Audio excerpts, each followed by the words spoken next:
Yma nawr, dy bresenoldeb di, a ddolar di, a ddolar di.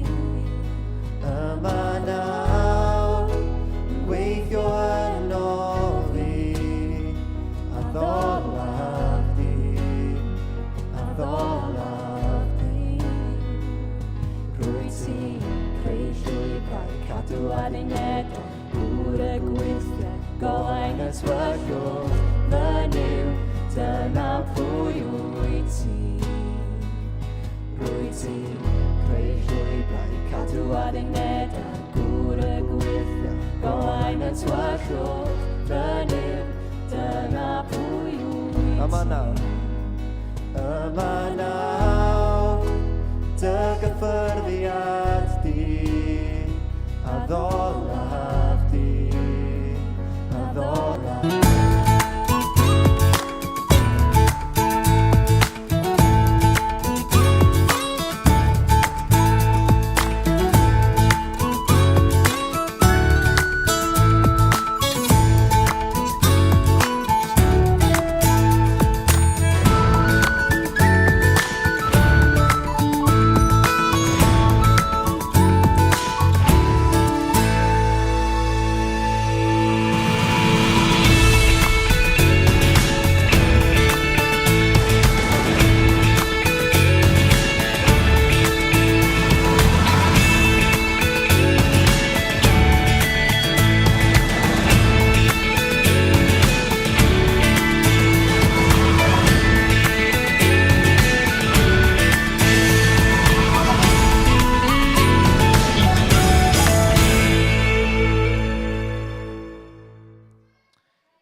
Wel, helo, bore da bawb. Croeso I Garsalem bore yma. Mae'n ddiwrnod hyfryd. Mae hefyd Dydd Sul y mamau. So os da chi wedi anghofio, gnewch yn siŵr bod chi'n ffonio mam. A neu gweld mam heddiw I ddeud diolch am bob dim mae mama wedi gwneud droso ni. Y bore yma, mae mor braf. Mae'n wanwyn tydi o'r diwedd. Ond i'n meddwl canu can sy'n sôn am yr adar a sy'n sôn am y blodau hefyd. A dwi wedi gwneud crefft adra ar gyfer y plant. Does dim llawer o blant yma, so fedrith yr oedolion cymryd rhan hefyd. So dwi wedi gwneud blodau ar popsicle sticks, a hefyd adar. Felly, Lowri, fedri di helpu pasio heini allan I mi? Ie, gwych. So bod Lowri yn gwneud hynny, dwi am ddarllen o Matthew 6, a testyn sydd wedi ysbrydoli'r gan, da ni am ganu. Dyma fo. Felly dyma dwi'n ddweud, peidiwch poeni, beth yw fita, a beth yw yfed, a beth yw wisgo. Ond nid oes mwy I fywyd na bwyd a dillad. Meddyliwch am yr adar enghraifft. Dyn nhw ddim yn hau, nac yn medi, nac yn storio mewn ysguboriau. Ac eto mae eich tad nefel yn I bwydo nhw. Da chi'n llawer mwy gwerthfawr na nhw. Allwch chi ddim hyd yn oed gwneud eich bywyd eiliad yn hirach drwy boeni. A pham poeni am ddillad. Meddyliwch sut mae blodau gwyllt yn tyfu. Dydy blodau ddim yn gweithio nac yn nyddu, ac eto doedd hyd yn oed y brenin Solomon yn ei ddillad crand ddim yn edrych mor hardd ac un ohono nhw. Os ydy Duw yn gofalu fel na am flodau gwyllt sy'n tyfu heddiw ond yn cael ei llosgi fel tanwydd fori, mae'n siŵr o ofalu amdano chi. Na ni. Wel, dewch I ni godi. Dewch I ni amuno ar adar, ar blodau. Gewn ni ganu mal I Dduw efo'n gilydd. A croeso I chi chwifio eich adar, croeso I chi chwifio'r blodau. A mewn mal hefyd.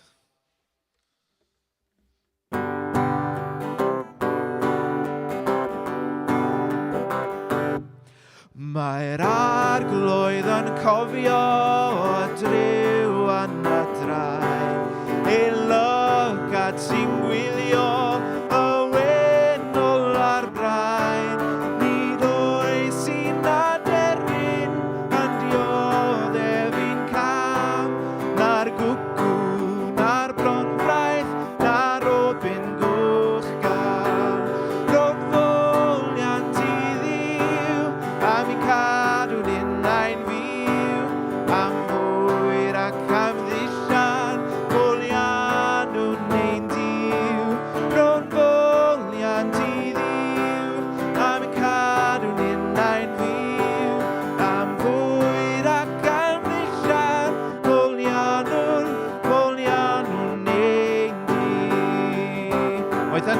ond dwi eisiau gweld mwy o adar, dwi'n meddwl.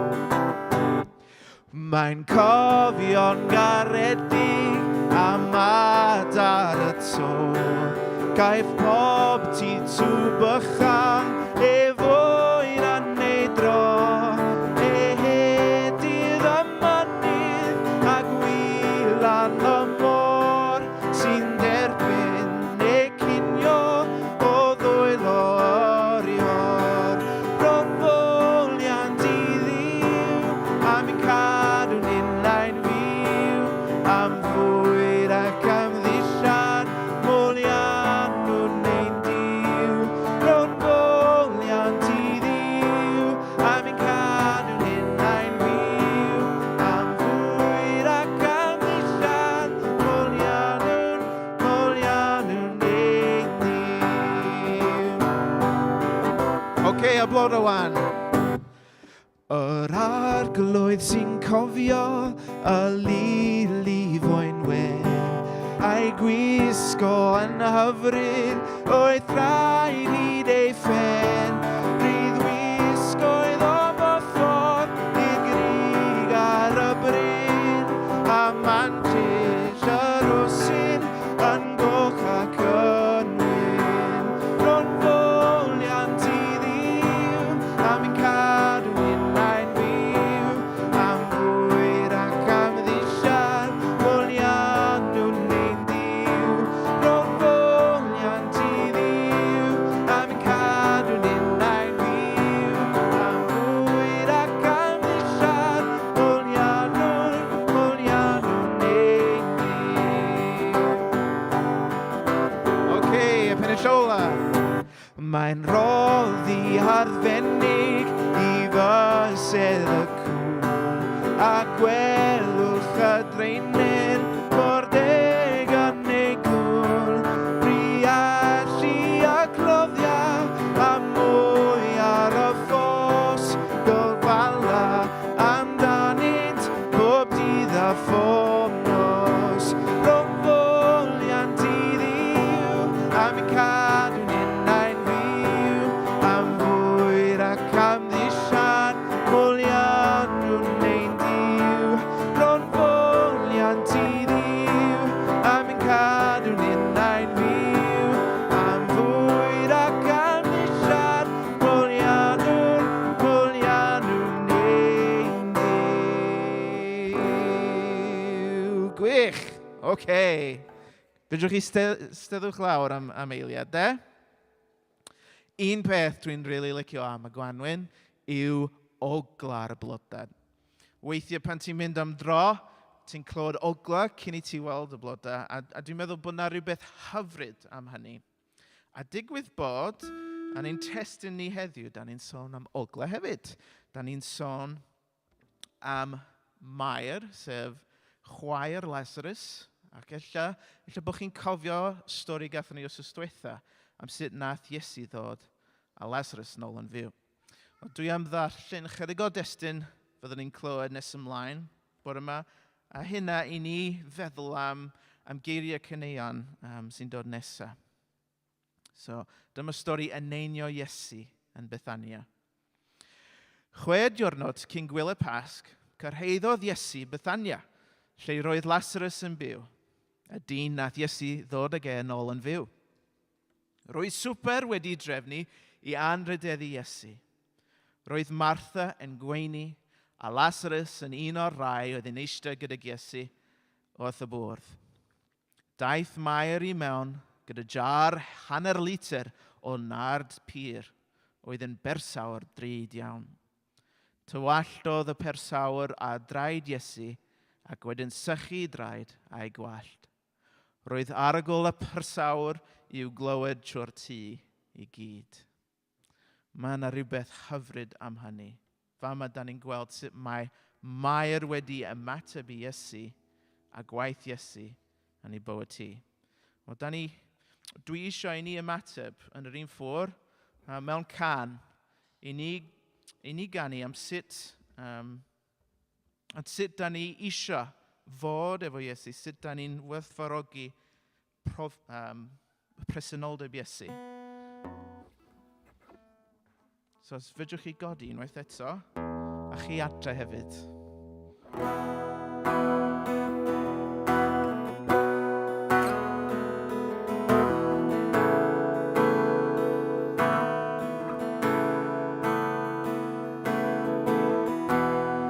Does dim byd werth mwy a ddaw yn agos. Does dim cymhariaeth, ti yw'n gobaith byw. Dy bresenoldeb.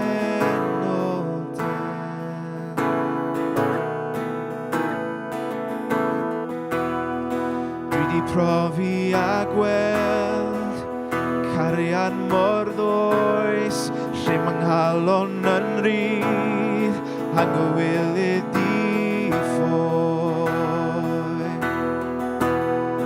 Dy bresenoldeb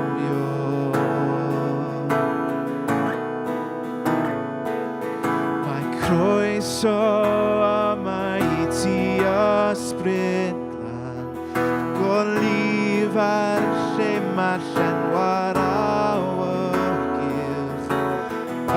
sŵn diw am dy ogoniad di, ni'n amgylchal ni gan dy bresenoldeb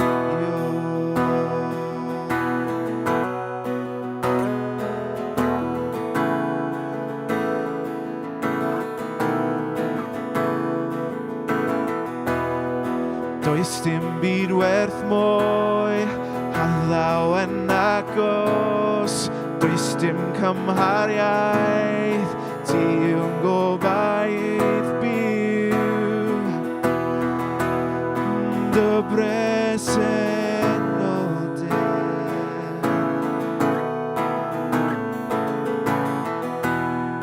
Di profi a gweld cariad mor ddwys, lle mae'n nghalon yn rydd a gywylid i ffoi. Dy bresenoldeb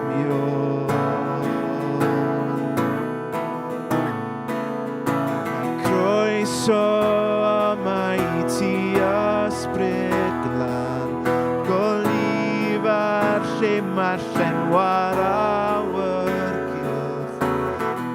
Sŵn diw am dy ogoniad di, ni'n amgylch ni gan dy bresenoldeb.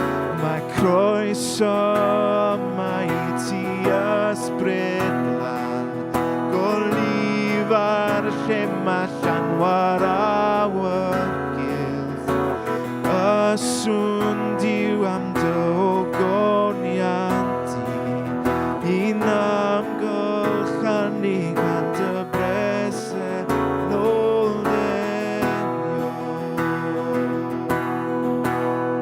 Dy bresenoldeb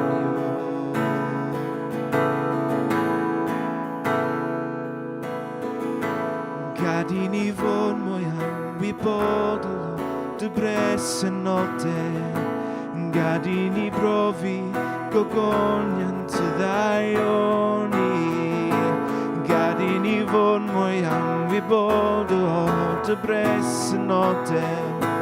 Gad i ni brofi gogoniant dy ddaion ni. Gad i ni fod mwy ymwybodol o dy bresenoldeb. Gad i ni brofi gogoniant dy ddaion ni.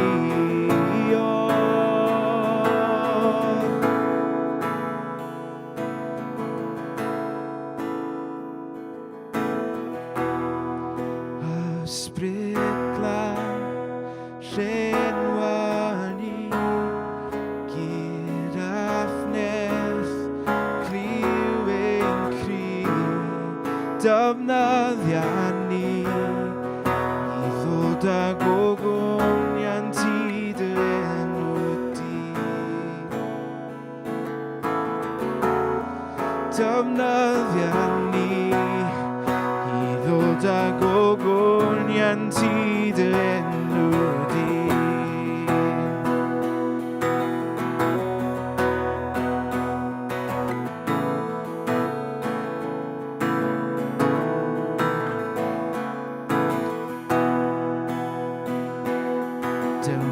tad lliw yr ysbryd, gwahoddwn di symud yn ein plith,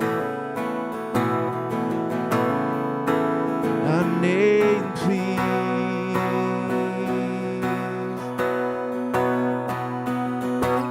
Gwendid dwi'n cydnabod, di banafar dy awdurdod a'r bwydi. Dy bwydi.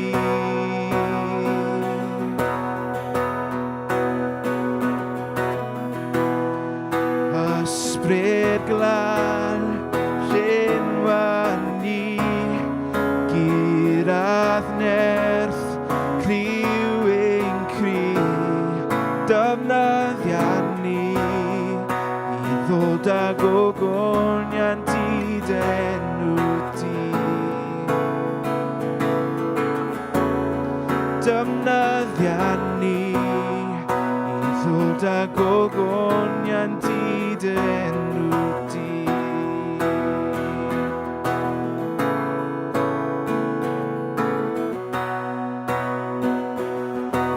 Ysbryd llenwaf yng nghalon, mae mywyd ar yr allor i ddilyn di, i ddilyn di.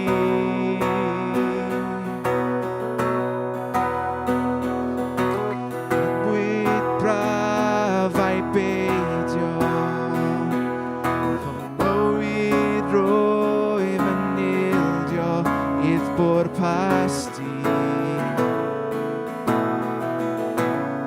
dy bwrpas di.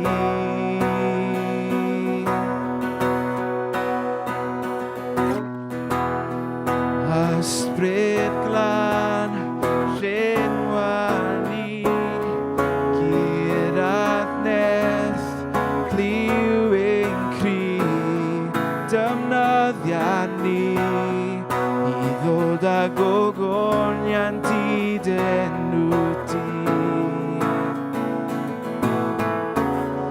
Defnyddiad ni i ddod â gogonian dyd enw di.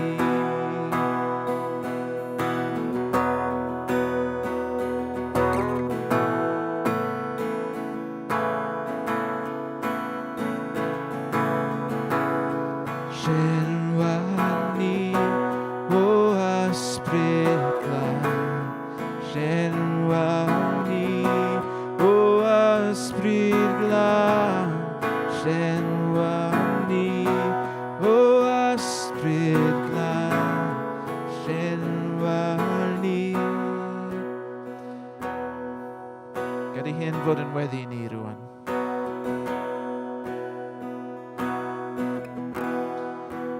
Ysbryd glân llenwan ni, gyda nerth criw ein cri, defnyddiad ni i ddod â gogonian dyd enw di.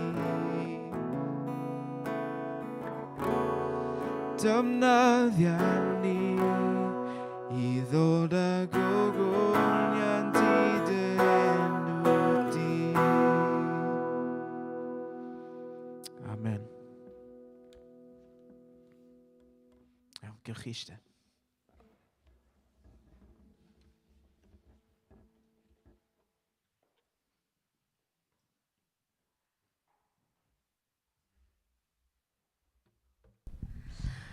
Diolch yn fawr Trey, mor hyfryd cael Trey nôl yn arwain addoliad i ni. Diolch yn fawr iawn i te.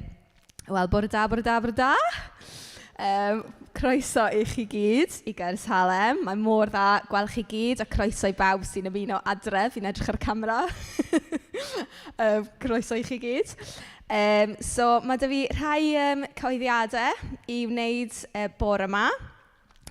So, mae popeth fel arfer o ran pethau sy'n digwydd yn yr wythnos.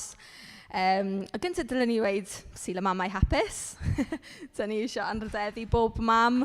Mae lot o hynny'n mamau mewn ffyrdd gwahanol i'n gilydd a dyn ni'n anrhydeddu chi gyd bore yma. A llongyfarchiadau am cyrraedd gyda wedi colli awr. A hefyd y problemau, wel, y pethau sy'n digwydd ar y maes, dych chi ddim mor hawdd i gyrraedd y capel, so llongyfarchiadau am cyrraedd. Popeth yn digwydd fel arfer wythnos yma, Dydd Sul nesaf bydd y rhys yma yn pregethu, mae e'n Calfaria Penygroes bore yma, ond bydd e yma ar y diwedd ymuno gyda ni am paned. A wedyn, fi'n rili gyffroes i siarad gyda chi gyd bore yma am trefniadau penwythnos gweddi Caersalem sydd mewn pethefnos. So, yr 8fed a 9fed o Ebrill, so nos Wener i nos Sadwrn, da ni'n mynd i cael 24 awr o gweddi. Fel mae'r rhys a pawb sydd wedi bod yn siarad, wedi bod yn sôn, da ni rili di eisiau rhoi pwyslais ar gweddi a pwyso mewn ar Dduw y tymor yma. Mae'r rhys wedi bod yn sôn yn dweud fel bod ni'n teimlo bod angen ysgwyd y cobwebs ysbrydol na i ffwrdd a rili pwyso mewn ar Dduw a gwrando ar ei lais a treulio amser yn ei bresenoldeb e. Felly mae hwn i gyd yn mynd i ddod i chafbwynt gyda'r penwythnos gweddi yma. Nathon ni gael noson addoliad rili arbennig cwbl o wythnosau nôl yn do. Felly 8fed a 9fed o Ebrill, 24 awr o gweddi a da ni eisiau chi bod yn involved, please. Mae yna pob math o ffyrdd i chi bod yn involved. Mae lot o ni wedi bod yn gwneud pethau gwahanol dros yr wythnosau diwetha. Dwi wedi bod yn mynd fyny i Twtil bob bore dydd Gwener tua 7 o'r gloch sydd wedi bod yn aberth mawr i fi sy'n hoffi gwely yn y bore. Ond mae wedi bod yn rili braf jyst cael amser a diolch pawb sydd wedi ymuno gyda fi. Jyst i bendithio'r dre yma a cyflwyno'r dre yma i ofal Duw. So gyda'r gweddi, penwythnos gweddi, gallai fe fod yn chi'n dod yma i'r capel i weddio, a mae hwnna'n grêt, da ni'n rili croesawu hwnna, neu allwch chi trefnu, allwch chi cymryd awr a gweud rhaid bydda i ar Zoom yr awr yna yn gweddio. Mae hwnna'n grêt hefyd, ond mae yna rai pethau gwahanol yn digwydd hefyd, so bydd ei gyd yn dechrau am 7:30 yn nos Wener yr 8fed o Ebrill, a byddwn ni'n cael noson o addoliad yma a noson o weddi. Ond bydd hwnna'n cario ymlaen wedyn trwy'r nos. A'r syniad yw bod chi yn seinio fyny i wneud awr neu mwy nag awr os chi eisiau o weddio rhywbryd yn ystod y 24 awr yna. Felly mae yna taflen yn y cefn, so please amser coffi ar ôl ni. Newch chi gymryd golwg ar hwn a meddwl pryd gallwch chi ymroi awr yn ystod y 24 awr yna i weddi. Nawr, beth hoffwn ni ddangos i chi yw bod dim rhaid iddo fe edrych fel dod yma i'r capel, gallai fe edrych yn eitha gwahanol. Enghraifft, chi'n gwybod faint mae'r rhys yn hoffi beicio ar hyn o bryd? Wel, mae fe'n trefnu taith gweddi ar y beic. Bore dydd Gwener am 6:30 y bore. So mae yna rhyw 2 awr o daith beics gyda stopio'n gwahanol llefydd yn yr ardal i weddio. So os mae rhywun eisiau ymuno gyda'r rhys i wneud hynna, croeso mawr i chi wneud. Wedyn ar y bore dydd Sadwrn, mae Susan Williams yn mynd i fod yn arwain sesiwn i teuluoedd. So bydd hwn yn rhyw 2 awr o 10 y bore. So mae hwn yn... Bydd y capel yn troi'n rhyw fath o ofod gweddi a bydd yn arbennig ar gyfer teuluoedd. Felly nodwch yr amser yna 10 ar y bore dydd Sadwrn. A wedyn yn y pnawn mae yna daith gweddi mynd i fod yn Dyffryn Nanlle gyda Trey ac Amelia. Felly mae hwnna'n wych hefyd. A wedyn bydd y cyfan yn dod at ei gilydd yn y nos am 6:30 lle bydd Rhys yn arwain amser nôl fan hyn yn y capel gyda'n gilydd. Ond gobeithio bod hwnna'n gwneud rhyw fath o sens.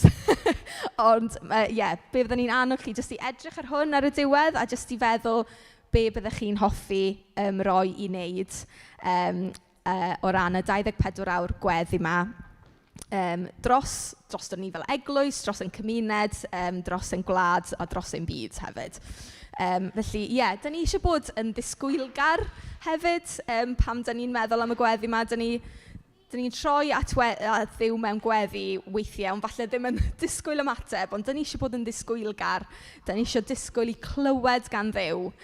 Dyna beth yw holl pwynt yr amser mae'r tymor ma weddi. Da ni eisiau bod yn codi'n golygan at Dduw a disgwyl ganddo fe. Felly, rili edrych mlaen at y penwythnos na o weddi a plis ystyriwch ymuno i mewn rhyw ffordd. So, yn nes yr amser, fydd gyda ni fwy o syniad beth fydd yn digwydd a wrth gwrs, os chi ddim eisiau, falle bod chi eisiau ymuno mewn gyda rhywbeth mae rhywun arall yn wneud a bydd hwnna'n hollol iawn hefyd. So, iawn. A wedyn, mae pethefnos i bore yma. So, byddwn ni wedi cael y penwythnos y 24 awr gweddi a pethefnos i bore yma bydd na gwasanaeth pob oed dan arweiniad Syw. So hwnna bydd oedfa teulu Pasg Caersalem ar y Sul y Blodau. A wedyn, bore Sul y Pasg sydd dim ond 2 wythnos i ffwrdd nawr, yn anhygoel i feddwl. Bore Sul y Pasg bydd Rhys yma yn pregethu a bydd na parti Pasg i'r plant lawr grisiau.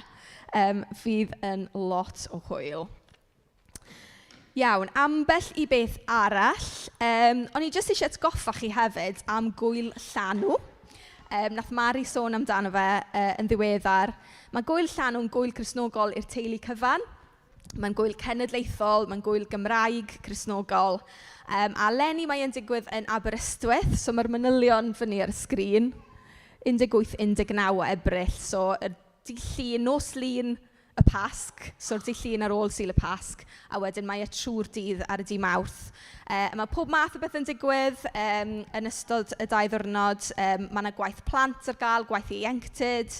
A mae e jyst yn amser rili arbennig. Da ni ddim wedi cael llanw, mae 2 flynedd diwetha. So byddai'n rili lyflu dod at ein gilydd fel Cristnogion Cymraeg o bob cwr o Gymru i addoli gyda'n gilydd a dal fyny gyda'n gilydd. Achos mae yna gymaint o amser wedi pasio, so mae'n mor braf bod hwnna'n digwydd yn Aberystwyth. Wrth gwrs, dyw Aberystwyth ddim yn bell iawn, so allech chi wneud day trip os byddech chi eisiau o Caernarfon. Ond os chi eisiau gwybod mwy amdano beth yw llanw, beth bynnag, dewch chi siarad gyda fi ar y diwedd a nai sôn bach mwy wrthych chi am hwnna. A wedyn, yr un peth ola yw, mae yna bedydd ar Ebrill 24. So, bydd hwnna'n digwydd gyda'r nos, neu hwyr yn y prynawn. Felly, heddi yw'r diwrnod olaf i roi eich enw i'r Rhys os da chi eisiau cael eich bedyddio. So, heddi yw'r diwrnod olaf achos bydd Rhys eisiau paratoi at y gweddi, at y bedydd. Cymynwch air gyda'r Rhys ar y diwedd neu cysylltwch â fe dros text Facebook bydd bynnag a wneith e siarad ymhellach dych chi am hynna. So dyna ni. So bore yma, mae Eleri yn arwain y gwaith plant. Diolch yn fawr iawn Eleri. So dwi'n gwybod bod y plant yn dechrau edrych ar hanes y Pasg bore yma. Felly o ran beth sy'n digwydd, mae plant oed ysgol dosbarth derbyn a hŷn. Da chi angen cofrestru gyda Eleri a mynd lawr gyda Eleri. A wedyn mae plant dan dosbarth derbyn. Da chi'n gallu mynd i'r stafell gefn, ond mae angen i'r rhiant aros gyda yr plentyn. A diolch i Kim am ofalu am nedw i fi bore yma. Reit, grêt. So, na i jyst bendithio'r plant a gewch chi fynd lawr grisiau. O Arglwydd Iesu, i ni yn cyflwyno y plant i ti bore yma, i ni'n diolch i ti amdanyn nhw, rhai sydd yma, rhai sydd methu bod yma bore yma. Diolch bod nhw mor werthfawr i ti, a dyn ni yn gweddio dros Leri a'r tîm bore yma. Byddi di'n defnyddio nhw, byddi di'n siarad trwyddyn nhw, a bydd y plant yn dod i wybod mwy amdano pwy wyt ti ac mwy am dy gariad anhygoel tuag at ni. Amen. Felly, lawr ar plant, Cadog. Ti'n mynd gyda Leri, oce. So. Un munud bach.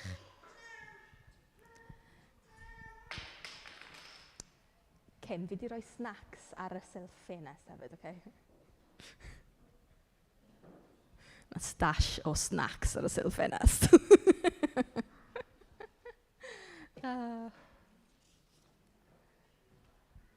Sori, yna lot o coeddiadau fyna, doedd. Just keep up with the programme. Iawn, okay, so... Bore yma, dyn ni'n edrych ar hanes Eneinio Iesu ym Bethania. So, mae'r hanes yn dod o Ioan 12 i 11. A dyn ni wedi bod yn edrych trwy'r tymor yn dyn ni ar pobl yn cyfarfod Iesu a profi'r wefr. A gobeithio bod hwnna wedi gwneud i ni feddwl amdano sut dyn ni wedi cyfarfod Iesu a just y wefr yna o'r berthynas sydd ganddo ni gyda Iesu. A gobeithio bod wedi bod yn ffordd i ni edrych ar yn perthynas ni gyda Iesu hefyd o edrych ar y darn yma yn y Beibl. So fel o'n i'n sôn, gyda'r tymor o weddi, da ni eisiau bod yn ddisgwylgar a da ni eisiau disgwyl gan Dduw. Da ni eisiau un perthynas ni gyda Duw fod yn un byw. A'r ffordd i gael y perthynas yna yw trwy dod i nabod Iesu'n well. So mae'r stori ni heddiw yna rili arwen i fyny nawr at y Pasg. A mae Mair yn eneinio Iesu ym Bethania. Da ni'n mynd yn agosach at y Pasg. A mae'n cyfle rili da i ni wrth nesau at y Pasg i jyst mynd nôl at yr hanes yma. A byddwn ni'n rili annog chi, actually, i cymryd y cyfle o nawr at y Pasg i mynd trwy hanes Iesu eto. Falle darllen un o'r Efengylau. A gweud y gwir, fi wedi gwneud bach o ymchwil. Os chi eisiau mynd nôl, os chi eisiau darllen trwy Ioan, os chi'n dechrau heddi a darllen pennod bob dydd, byddwch chi'n gorffen erbyn Dydd Sul y Pasg. So beth am wneud hynna? Her bach i ni gyd. Dwi am wneud y dwi'n meddwl. A wedyn byddwn ni'n ail mynd nôl dros rhai o'r straeon dyn ni wedi edrych arno tymor yma. So mae lot ohonyn nhw wedi dod o Ioan. A wedyn, wrth i ni nesau at y Pasg, jyst cael y darlun yna eto o pwy yw Iesu a be mae wedi wneud drosto ni. So bach o challenge i chi fyna. Darllen trwy Ioan, un pennod y dydd o nawr tan y Pasg. A ie, bydde fe'n gret gallu siarad gyda'n gilydd, actually, am hynna. So mae'r stori yma am y wraig yn eneinio Iesu, mae actually yn ymddangos mewn rhyw ffurf yn bob un o'r Efengylau. So mae yna 4 Efengyl yn y Testament Newydd yn dweud hanes Iesu. So mae gennych chi Matthew, Mark, Luke a Ioan. A mae yna stori am ddynes yn eneinio Iesu yn bob un o'r rheina. Ond maen nhw gyd tyma bach yn wahanol. Mae'r stori yn Matthew, Mark a Ioan yn eitha tebyg. Achos mae'r stori'n digwydd, mae'r hanes yn digwydd ar drothwy'r Pasg. A rili mae e'n pwyntio at y ffaith bod Iesu yn paratoi i farw. Ond yn hanes da ni'n cael yn Ioan, mae'r wraig yn cael ei enwi fel Mair. So falle oedd hwn wedi digwydd sawl gwaith i Iesu, ond mae'r hanes da ni'n cael yn Ioan, Mair sy'n gwneud yr eneinio. Nawr mae eneinio yn gair, falle ydych chi wedi clywed o blaen, ond falle ddim yn siŵr iawn be mae'n feddwl. Wel, yn syml iawn, mae eneinio yn golygu y weithred o rhwbio neu rhoi olew, neu rhywbeth oily, ar rhywun.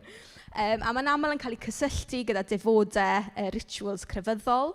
Mae'n ffordd o bendithio rhywun. Ond hefyd, ni'n siarad am eneinio hefyd, fel siarad bod rhywun wedi cael ei ddewis ar gyfer rhywbeth arbennig. So, falle bod nhw wedi cael ei dewis gan Dduw i gyflawni rôl arbennig. So, yn y Beibl, da ni'n gweld pobl yn cael ei eneinio. So, Samuel, falle, yn enghraifft amlwg, oedd e'n eneinio y brenin. A i ddangos bod wedi cael ei ddewis a'i osod ar neilltu ar gyfer y rôl hynna. A falle, yr un mwyaf amlwg yw Iesu'n cael ei fydyddio. Pam gafodd Iesu fydyddio, a gorodd y nefoedd, daeth colomen i lawr i dangos fod yr ysbryd glân di disgyn ar Iesu. A chi'n clywed llais Duw yn gweud y geiriau enwog yna, hwn yw fy mab yn ddo efr wyf yn ymyfrydu, neu mae Beibl.net yn gweud hwn yw fy mab, mae e wedi mhlesio i'n llwyr. So mae Iesu'n cael ei eneinio gan Dduw ar gyfer y gwaith, ar gyfer ei weinidogaeth a'r gwaith sydd o'i flaen e. So dyna yn syml yw eneinio, a mae Beibl.net actually just yn disgrifio beth sy'n digwydd sy'n helpful iawn. Felly mae'r hanes yn mynd â ni nôl i Bethania, nôl at Martha a Mair a'i brawd Lazarus. A ddyn nhw wedi trefnu pryd o fwyd i anrhydeddu Iesu. Felly mae'r stori yma'n digwydd bron yn syth ar ôl stori wrthos diwetha. Lazarus wedi cael ei godi nôl o farw gan Iesu. Felly, allwch chi ddychmygu'r awyrgylch yn y cinio yma, o feddwl beth oedd Iesu newydd i wneud. A wrth bod ni'n darllen y dar yma, mae'r tensiwn yn palpable, really. Dych chi'n gallu hyd yn oed teimlo'r tensiwn, mae yna rhyw tensiwn yn y stafell, achos mae Iesu really wedi dangos pwy ydy e. A dyn ni'n clywed bod yr arweinwyr crefyddol nawr yn dechrau plotio i ladd Iesu. A mae'r stori yma'n digwydd jyst cyn bod Iesu yn wneud y daith mewn i Jerusalem ar gyfer wythnos y Pasg. Felly mae Iesu'n gwybod ei fod e ar ei ffordd i'w farwolaeth. Felly wrth bod ni'n darllen yr hanes, mae nawr diolch i Trey am darllen. Dwi'n credu dwi am darllen e jyst unwaith eto, actually, i jyst atgoffa ni'r stori. Ond wrth bod ni yn clywed y stori yma, dwi rili eisiau ni meddwl, beth bydde'n ymateb ni i Iesu? Beth yw yn ymateb ni heddi i Iesu? Ydyn ni'n gweld yn hunain yn rhai o'r cymeriadau yma? Beth dyn ni eisiau yn ymateb ni i fod? Felly, yn Ioan 12, na i ddarllen o adnod 1 i 11. 6 diwrnod cyn gwyl y Pasg, cyrhaeddodd Iesu Bethania, lle roedd Lazarus yn byw. Y dyn wnaeth Iesu ddod ag yn ôl yn fyw. Roedd swper wedi drefnu i anrhydeddu Iesu. Roedd Martha yn gweini, a Lazarus yn un o'r rhai oedd yn eistedd gyda Iesu wrth y bwrdd. Daeth Mair i mewn gyda jar 1/2 litr o nard pur oedd yn bersawr drud iawn. Tywalltodd y persawr ar draed Iesu ac wedyn sychu ei draed a'i gwallt. Roedd arogl y persawr i'w glywed drwy'r tŷ i gyd. Ond yna, dyma Judas Iscariot, y disgybl oedd yn mynd i fradychu Iesu yn nes ymlaen, yn protestio. Roedd y persawr yna'n werth ffortiwn, dylid bod wedi werthu a roi'r arian i bobl dlawd. Doedd e ddim yn wir yn poeni am y tlodion. Beth oedd tu ôl i'w eiriau oedd y ffaith ei fod yn lleidr. Roedd Iesu a'i ddisgyblion yn rhannu un pwrs a Judas oedd yn gyfrifol amdano, ond byddai'n arfer helpu ei hun i'r arian. Gadlonydd iddi, meddai Iesu. Mae hi wedi cadw hwn ar gyfer y diwrnod pan fydda i'n cael fy nghladdu. Bydd pobl dlawd o gwmpas i chi ei helpu nhw bob amser, ond fydda i ddim yma bob amser. Roedd tyrfa fawr o bobl Jwdea wedi darganfod fod Iesu yn Bethania. Dyma nhw'n mynd yno, ddim jyst i weld Iesu, ond hefyd i weld Lazarus, yr un ddaeth Iesu ag ein ôl yn fyw. Ond roedd y prif offeiriaid wedi penderfynu fod rhaid gael gwared ar Lazarus hefyd, am fod llawer o bobl Jwdea wedi gadael nhw a dod i gredu yn Iesu o'i achos e. Iawn, fel o'n i'n dweud, mae yna dipyn o densiwn yn y stafell, dwi'n meddwl, o gwmpas y bwrdd bwyd. A falle mae'r tensiwn yna yn dod i'w frig pan mae Mair yn gwneud y weithred anhygoel yma o tywallt y persawr ar draed Iesu. A ta'n gwybod amdano chi, ond hyd yn oed pam chi'n gweld rhyw golygfeydd mewn rhyw drama teledu, weithiau chi'n gweld tensiwn rownd y bwrdd bwyd gyda pobl mewn rhyw dramau teledu. Mae'n molau'n troi amser yna, achos mae'r jyst y lletchwithdod yna. Ond roedd beth oedd Iesu wedi wneud, beth glywon ni amdano wrth yswetha, wedi achosi tipyn o styr. Oedd na ymateb enfawr i godi Lazarus wrth y meirw. Achos mae dyn sy'n gallu codi pobl wrth y meirw yn beryglus. I ni'n gweld yn Efengil Ioan, jyst cyn yr hanes yma, bod y gweithred Iesu wedi sbarduno yr arweinwyr crefyddol i wneud rhywbeth. Roedden nhw wedi mynd, hei, mae rhaid i ni wneud rhywbeth am y dyn yma. Felly maen nhw'n dechrau cynllunio i ladd Iesu gyda'i gilydd. So oedd hi'n amlwg iddyn nhw fod gan Iesu, bod Iesu'n gallu dangos bod yr honiadau oedd e'n wneud amdano fe ei hun, bod e'n gallu profi i bod nhw'n wir gan fod ganddo fe'r pŵer yma. Hynny yw, yr honiad oedd e'n wneud taw fe oedd y Meseia, yr un wedi anfon gan Dduw. Ond, yn lle plygu Iesu, i pryder nhw oedd bod Iesu yn bygwth eu statws nhw, eu safle nhw. Yn adnod 48 ym mhenod 11, mae'n dweud, os wnawn ni adael iddo fynd yn ei flaen, bydd pawb yn credu ynddo, bydd yr Rhufeiniaid yn dod ac yn dinistrio'ch teml a'n gwlad ni. Felly dyna ymateb yr arweinwyr crefyddol. Ond ym Bethania, mae'n ymateb gwahanol iawn. Dyn ni'n gweld ar dechrau'r darlleniad, mae Martha yn gwneud be mae Martha'n licio wneud. Mae hi'n dangos ei chariad hi trwy gwneud pryd o fwyd. A wedyn Mair, wrth gwrs, wrth draed yr Iesu, yn dangos ei chariad hi trwy dywallt y persawr drud yma dros draed Iesu. Mae'n gweithred over the top. Heb sôn am y ffaith bod hi'n actually datod ei gwallt i sychu ei draed. A bydde hwnna ddim yn rhywbeth byddwch chi'n gweld merched yn wneud. Bydde'n rhywbeth bydde merched jyst yn wneud gyda'i gŵr. Felly bydde hwnna wedi codi lot o eiliau y bobl bydde yna heb os. Ac wedyn ni'n cael ymateb Judas. Mae'n ymateb yn chwyrn iawn a mae'r holl densiwn yn dod i'r wyneb. Oedd Judas wedi gwneud y maths, oedd y persawr yma yn rili ddrud, a mae e yn gwrthwynebu a codi llais yn erbyn beth oedd Mair wedi wneud.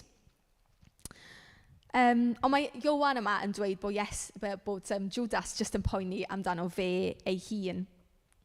A weithiau, dyn ni yn gweld hynna, dyn ni, pan mae rhywun yn dangos eu defosiwn nhw i Iesu, pan mae rhywun yn dangos nhw i ymlyniad nhw bod nhw'n dilyn Iesu, maen nhw yn cael ymateb chwyrn gan bobl sy'n rili'n gwrthwynebu gyda'i calonnau'n galed i Iesu. Ond, rili, os ni'n meddwl go iawn, falle oedd yna lot o cydymdeimlad i beth oedd Judas yn dweud, achos i feddwl yn hollol oeraidd am y beth, wel, oedd ganddo fe bwynt, a falle oedd yna sawl un ystafell, oedd hynna'n mynd trwy y meddyliau nhw hefyd. Ond mae Iesu'n amddiffyn Mair. Mae'n dweud, bydd pobl dlawd o gwmpas i chi eu helpu nhw bob amser, ond fydda i ddim yma bob amser. So mae Iesu fan hyn yn cyfeirio at adnod penodol yn Deuteronomium sy'n dweud yr angen i bobl Dduw dangos heilioni a bod yn frwd i helpu'r tlawd. Felly, fel arfer, mae gwasanaethu'r tlawd yn y ffordd anhygol o dda o gwasanaethu Iesu. Ond mae gan Mair cyfle i wneud rhywbeth yma. Mae'n cyfle unwaith i dangos ei chariad a bod yn afradlon ei defosiwn hi i Iesu. So, da ni wedi bod yn edrych, fel o'n i'n sôn gyna, ar lot o bobl gwahanol yn cyfarfod Iesu, edrych ar eu perthynas nhw, edrych ar y wefr maen nhw'n profi o gael perthynas gyda Iesu. A dwi jyst eisiau chi feddwl nawr, os byddech chi'n y sefyllfa yma, sut byddech chi'n ymateb? Byddech chi wedi gweld grym Iesu ar waith? So, ydyn ni fel yr arweinwyr crefyddol yn gweld pwy oedd Iesu, ond yn dewis gafel yn dyn ar ein statws, yn enw da, a jyst cael bywyd cyffyrddus. Neu ydyn ni yn mynd i ymateb fel Mair? Ydyn ni'n mynd i tywallt ein amser, ein bywyd cyfan allan mewn defosiwn, mewn gweithred o addoliad i Iesu. Neu falle bod ni rhywle rhwng y ddau pegwn yna. Falle bod ni wedi clywed am Iesu, yn hoffi syniad am Iesu, ond ddim yn rili'n siŵr a ydyn ni'n gallu dilyn Iesu, a ydyn ni isio dilyn Iesu. Neu felly bod ni yn credu yn Iesu, ond bod yn calonnau ni wedi crwydro. A bod ni'n hiraethu am gael yr wefr yna, y perthynas agos yna, fel y perthynas sydd gan Mair gyda Iesu. Tybed lle i chi bore yma, a tybed trwy'r darn yma ydyn ni'n gallu ffeindio yn ffordd at Iesu. Felly, mae Iesu'n glir iawn beth sy'n digwydd fan hyn. Mae e'n paratoi i farw. A mae e'n gweld gweithred Mair fel rhywbeth sy'n pwyntio tuag at hynna. Nawr, jyst cyn yr hanes yma, fel o'n i'n sôn, da ni'n cael hanes yr arweinwyr crefyddol yn plotio i ladd Iesu. A mae Cyfarfod, yr archoffeiriad, hyd yn oed yn dweud hyn, sy'n anhygoel bod wedi dweud hyn. Di chi mor ddwl, onid ydy hi'n well i un person farw dros y bobl nag i'r genedl gyfan gael ei dinistrio. Wnaeth e ddim dweud hyn ohono ei hun, be ddigwyddodd ydy fod oedd yn archoffeiriad y flwyddyn honno, wedi proffwydo y byddai Iesu'n marw dros y genedl. A dim dros y genedl ei ddewig yn unig, ond hefyd dros holl blant Duw ym mhobman, mwyn eu casglu nhw at ei gilydd a'i gwneud nhw'n un. Felly oedd Cyfarfod, yr archoffeiriad, wedi proffwydo y byddai Iesu yn marw dros y genedl, yn marw dros blant Duw ym mhobman.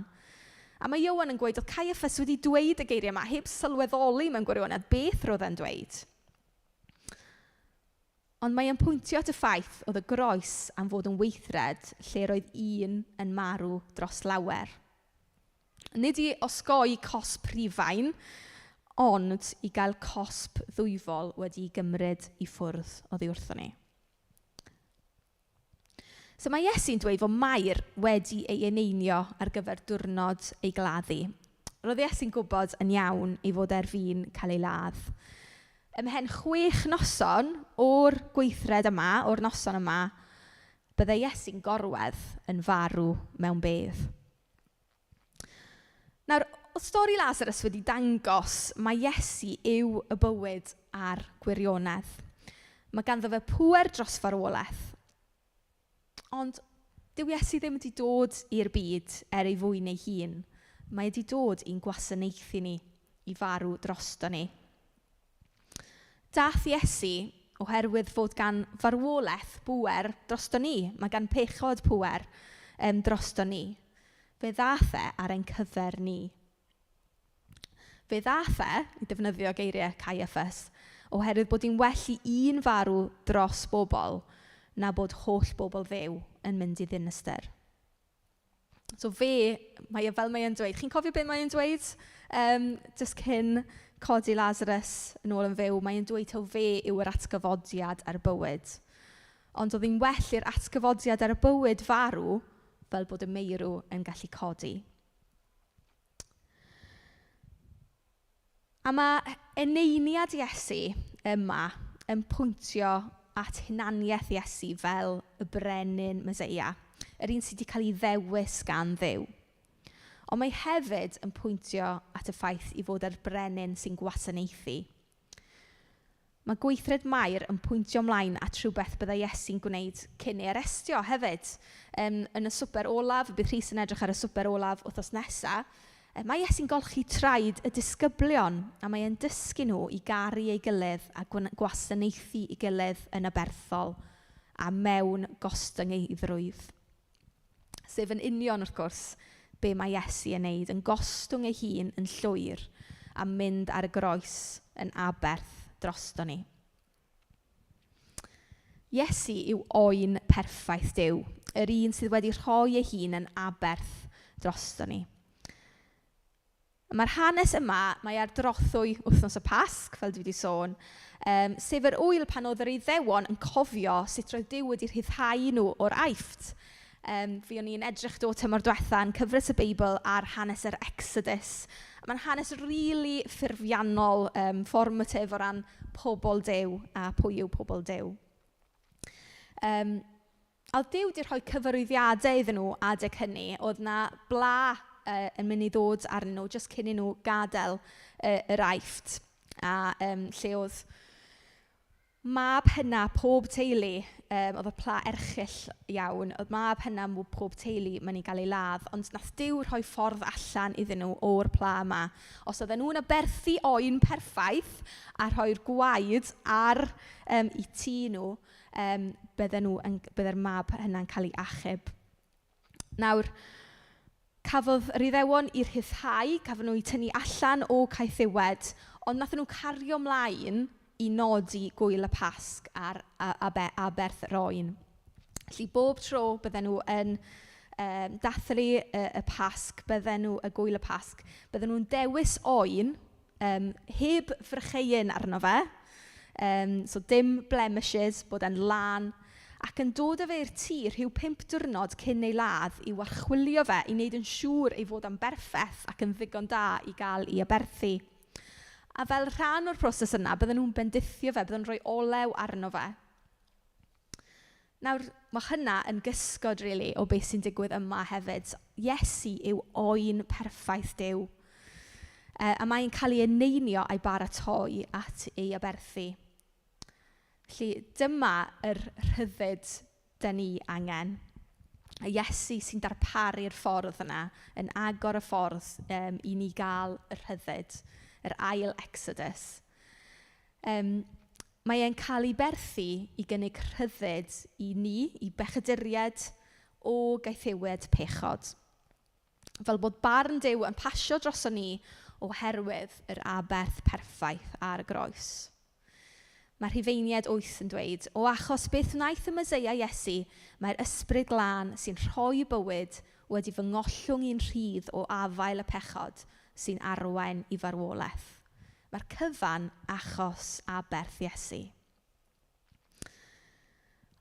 Mae'r groes, mae pethau sy'n digwydd ar y groes yn anhygol.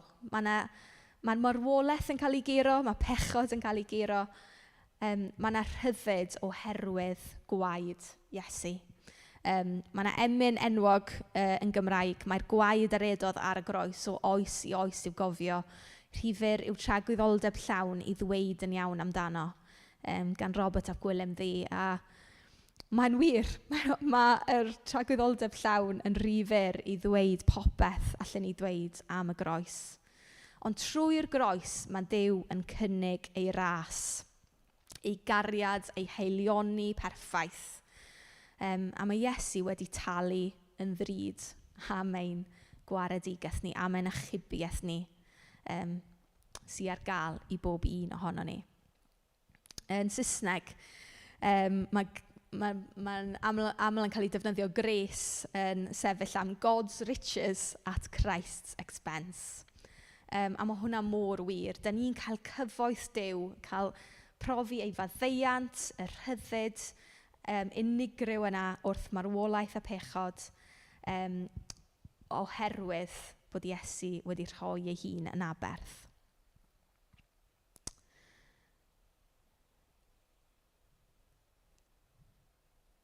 Felly, dyna beth yw arwydd y cad, be mae Mair yn neud fan hyn.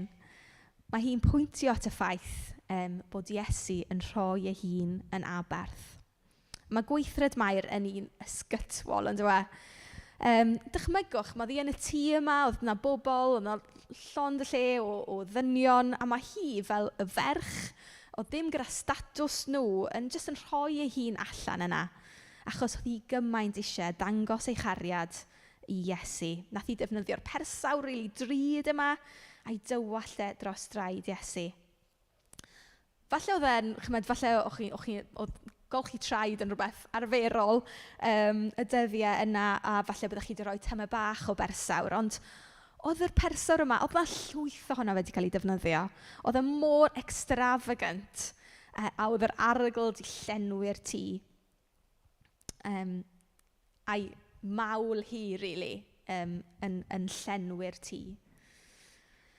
Nawr, fel rhiant, dwi wedi dysgu actually eitha lot, fi'n meddwl, fe'n siŵr bydd rhieni yn cytuno, ond dych chi yn dysgu eitha lot am perthynas Duw y Tad gyda'i blant, o pam dych chi'n edrych ar y perthynas chi gyda'ch plentyn. Nawr, mae rhaid fi weid, mae plant fi yn hollol devoted i fi. Maen nhw'n rili hoffi fi, i fod yn dweud. Maen nhw'n rili caru fi. A fel gweld hynna'n gwynebau bach nhw, mae o mor hyfryd. Ond mae o mor bir hefyd, ti'n gwybod. Mae'r jyst y defosiwn a jyst yr holl diniweidrwydd, mae o mor arbennig. Ond yr un ffordd, mae Duw yn awchu am ein defosiwn ni, am ein cariad ni. A mae'n gweld yr act mae Mair yn neud, yr act yma o gariad, yn rhywbeth rili hardd. Roedd yr ogle'r persawr di mynd trwy'r tŷ i gyd, ond mae Duw eisiau aroma ein hyfoliad ni hefyd.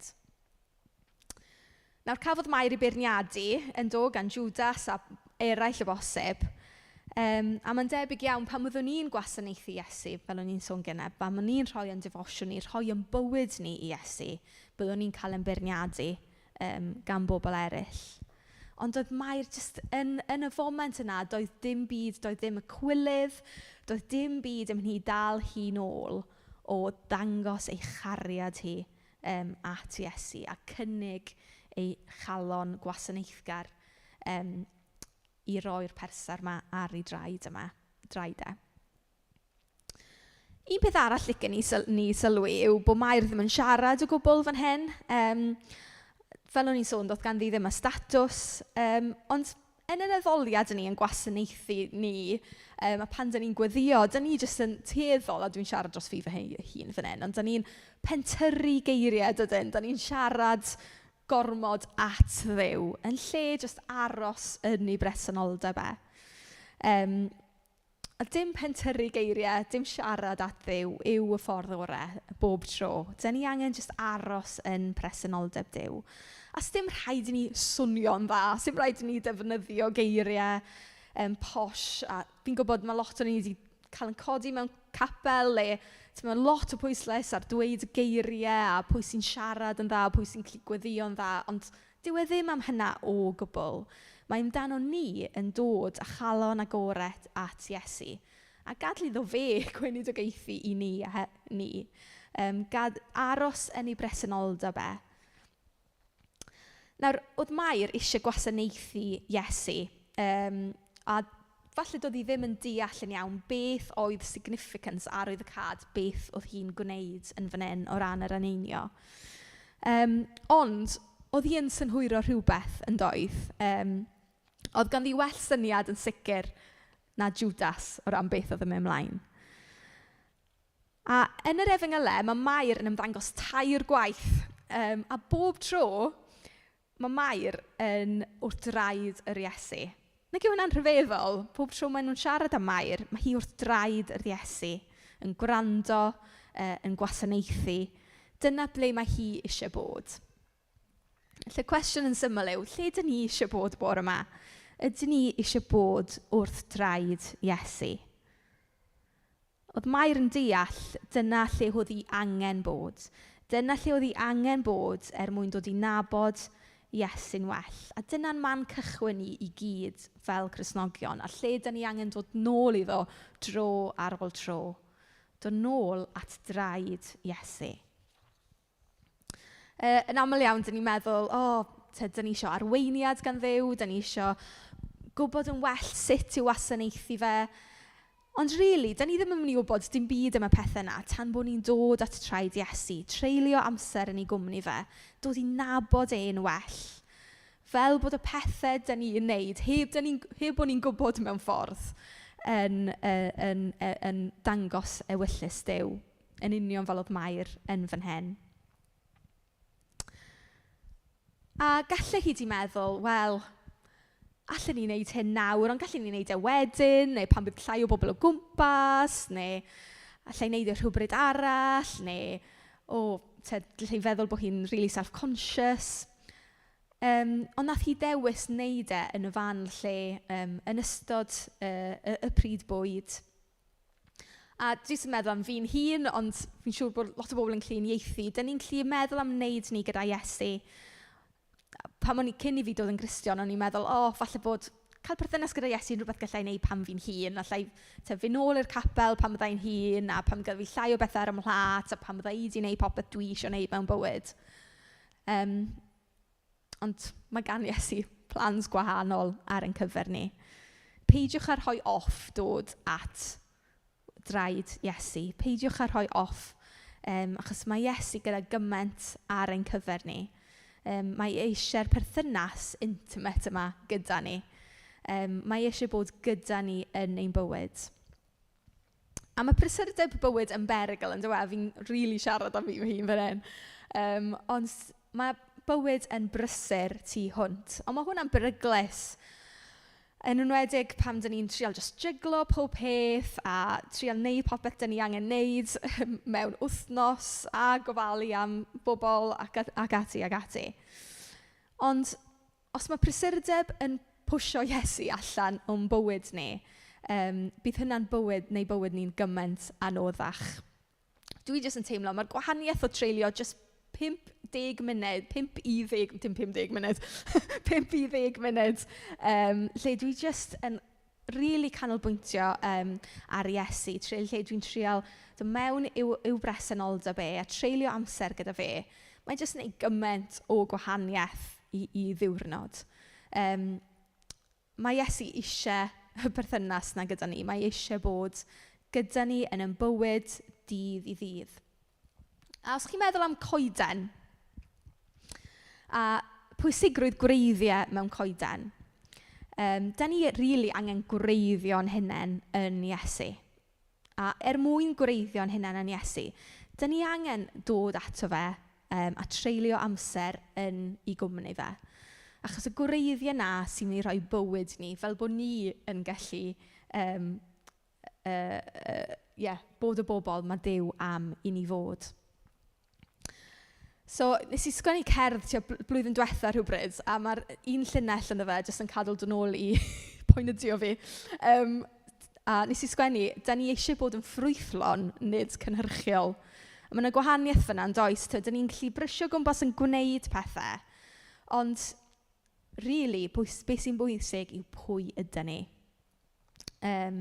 Mwy na hyd yn oed beth da ni'n gallu gwneud. A fi'n ffindo hwnna'n rili anodd, achos dwi eisiau gwneud pethau drwy'r amser. Ond actually, dyw pethau ni'n gwneud, heb bod ni'n gwybod pwy ydyn ni, a lle mae'n gwreiddio ni. Mae'r pethau ni'n gwneud mynd i fod yn strygl, a hyd yn oed mynd i colli ystyr. Nawr, oedd Mair fan hyn yn gwybod pwy oedd hi. Oedd hi'n gwybod bod hi angen mynd at draed Iesu. Oedd hi'n gwybod bod hi angen gwreiddio hun yn llwyr yn Iesu. A yn y moment yna, dyn ni'n gweld darlun o perthynas mor agos, mor intimate, llawn cariad, heb dim cywilydd, a Iesu yn cydnabod hi a'i charu hi fel plentyn i Dduw. So, bore yma, beth yw yn ymateb ni? Dwi'n mynd nôl i'r cwestiwn yma eto. Beth yw yn ymateb ni? Ydyn ni wedi profi'r wefr o nabod Iesu? Ydyn ni wedi cael y wefr yma? Mae Mair yn ei cael sy'n arwen hi i arllwys ei defosiwn o flaen Iesu. Ydyn ni wedi cydnabod a derbyn ei gariad e fel yn achubwr ni ac arglwydd ni? Neu ydyn ni jyst wedi anghofio? Ydyn ni wedi pellau heb yn wybod i ni hyd yn oed? A ydyn ni'n hiraethu am dod nôl i'r lle yna o fod ar droed Iesu a gwreiddio'n hunain yn llwyr ynddo fe? So dwi jyst yn cael cwbl o funudau o tawelwch os ti feddwl am hyn a cyflwyno'n hunain i Dduw.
Arglwydd Iesu, ni'n diolch am dy gariad di.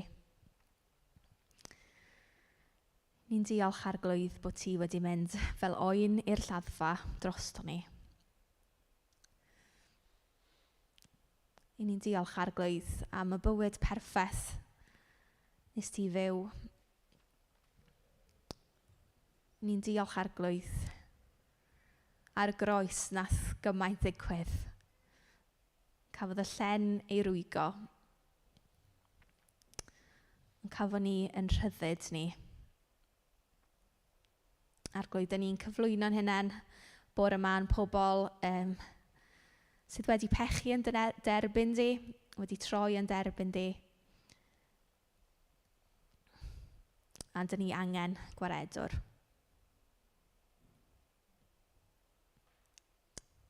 Arglwydd, diolch am bod ni'n gallu rhoi'n ffydd ynddo ti a dy waith di yn y groes i wybod bod gyda ni'r gobaith am fywyd newydd. Am rhyddid oddi wrth bechod, am arwolaeth. Am bywyd yn ei holl gyflawnder. O Arglwydd, deled y deyrnas yw yn gweddi ni. A beth sy'n gweddio dros unrhyw un yma sydd eisiau dod nôl at y ti, Arglwydd. Dod nôl at y ti a derbyn dy gariad di, a dod a plygu wrth dy draed di, fel gwnaeth Mair. O Arglwydd, ni'n gwybod bod dy fod ti'n croesawu ni, a does na ddim condemniad.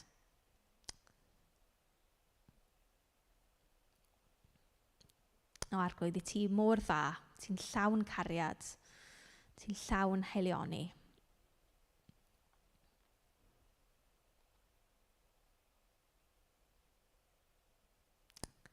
Arglwydd, jyst helpa ni i dderbyn dy gariad di.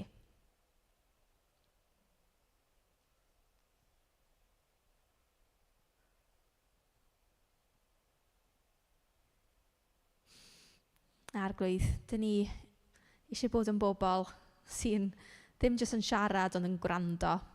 Yn bobl sy'n disgwyl wrtho ti. So dyn ni yn disgwyl wrtho ti bore yma, Arglwydd. Diolch am siarad mewn ein calonnau ni. Amen.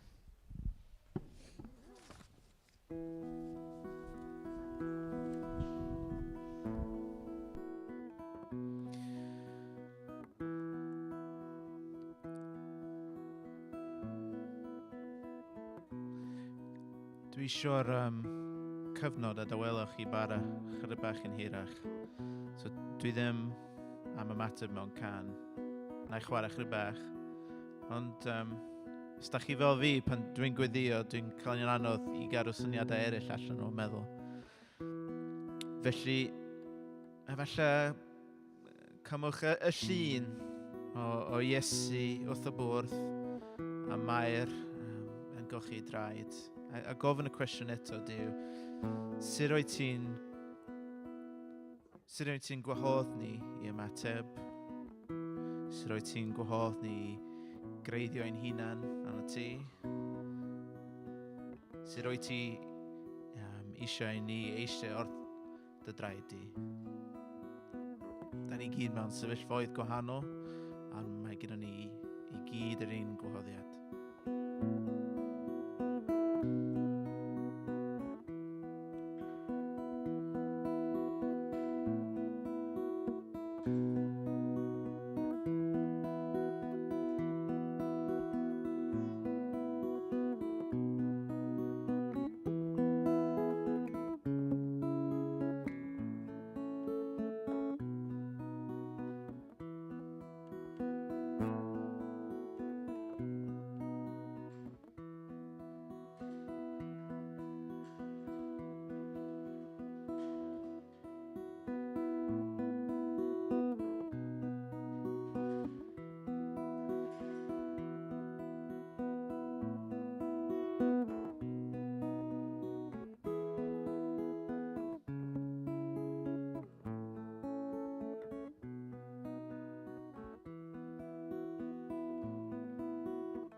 Flamaf at Iesu fy nodau diwedd a byw yn ei gariad yw'r wobran ynef.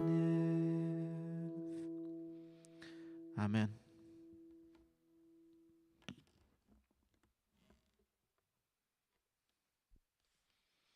Amen.